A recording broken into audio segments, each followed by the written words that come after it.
Hi, and welcome to another episode of Above the Fold. Today we're going to be looking at this website here, which is for a company that specializes in enterprise resource planning software integration. So if you happen to be a large business, you may be using an ERP software in order to run your business.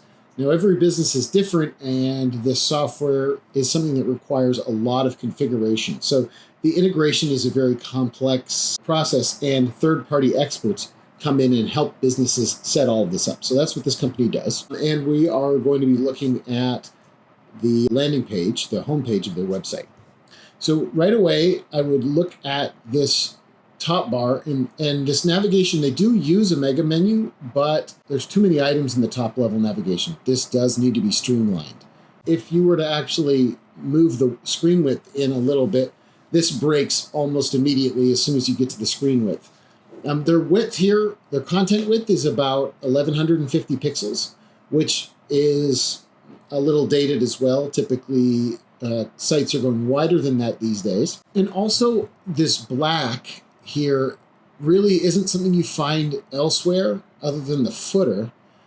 I don't know that I particularly think it goes with the look of the site. So, other than the fact that the text in the menu is white, I don't see a real reason to go with a black header here. Let's talk about this hero image. We have a guy kind of presenting a monitor like he's Vanna White. I don't know. The image is really washed out because they've got this really heavy overlay. Also, with the Post-it notes on the back wall, I get what they're trying to communicate here, that that the software takes the place of all this endless randomness, like Post-it notes everywhere. But what it kind of comes across is like some sort of children's theme where you have these like bright polka dots everywhere. I don't particularly like this image. And it looks super staged and super cheesy. So that's my thought on it. The text spacing here is inconsistent. We have this subheading and this heading jammed right up against each other. And while I do understand sometimes you do want these to be a pair and they're close together, that is overly crowded. That just, even if I highlight the text, you can see that the line height here is actually overlapping one on the other. This headline here.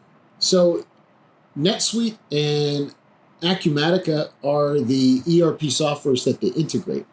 But to me, they're getting too much of the headline. The company itself are ERP experts here, but really we're talking about the tools.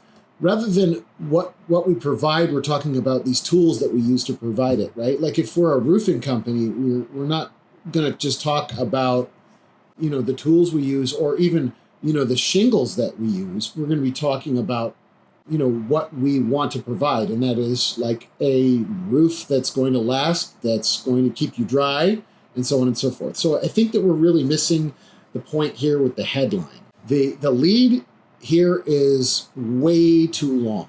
So what we want is just like a snippet, a digestible little piece of content here. This is way too much. Certainly we can take this content and repurpose this and use it down the page, but we don't want this much text here. People don't read, they scan, and they're just going to ignore this. And then lastly, this call to action. So a contact us button is never a fantastic call to action because, it's going to lead them to a spot where they can call. But I would like to give a website visitor a more specific call to action.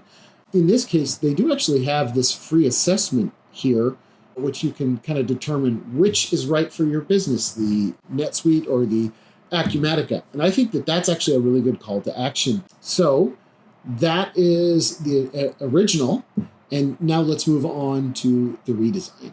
All right, here we are in the redesign. Okay, starting with the header, I went to white because I felt that jived with the look of the rest of the site. A lot of these corporate sites, a white header, though it may seem overly simple, is the right way to go.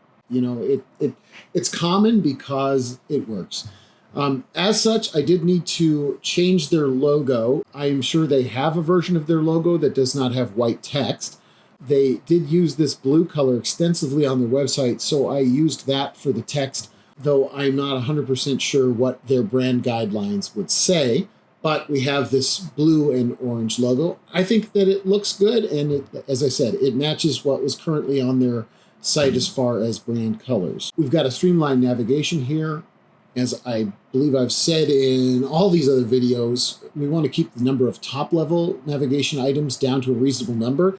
We have a free assessment call to action, and then if we move down to the hero section itself, we changed out the image to something that, well, it's a stock image, but this does, I think, kind of convey something that the other one did not.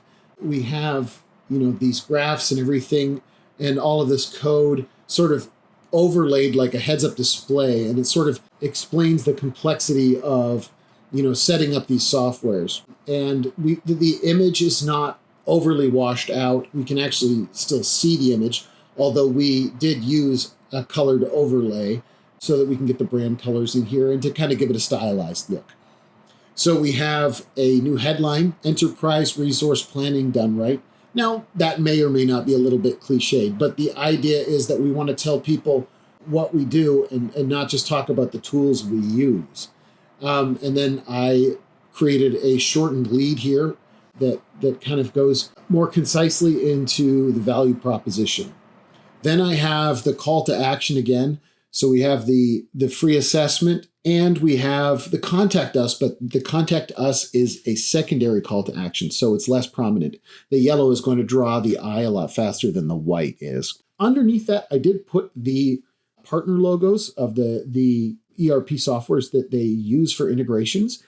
This would be one of these things where if I was doing this for a client, I would have to actually look into what the partners allow as far as the use of their logos and something like this. If they're like a registered partner of these companies, there would be guidelines available. Anyway, that's our redesign. If you enjoyed this episode, consider subscribing for more content. And if you'd like to leave a link in the comments of another website, maybe I'll take a look at it and perhaps do it in a future episode.